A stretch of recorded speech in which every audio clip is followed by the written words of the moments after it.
Du lernst also wirklich morgens um 5? Ja, irgendwie geht's da am besten. Und du? Ich bin nachts produktiver. Morgens bin ich ein Zombie.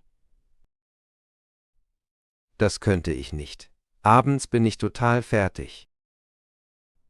Aber nachts ist es so ruhig. Keine Ablenkung. Hm. Ich mag den frischen Start in den Tag. Und was ist mit der Müdigkeit? Kaffee hilft. Und bei dir? Ein guter Tee. Und weniger Druck abends. Verständlich. Jeder hat seinen Rhythmus. Stimmt. Aber jeder hat auch seine Ausreden. Haha, ja.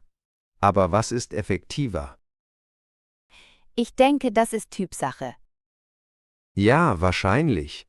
Hast du's mal morgens probiert? Einmal. Aber das war nichts für mich.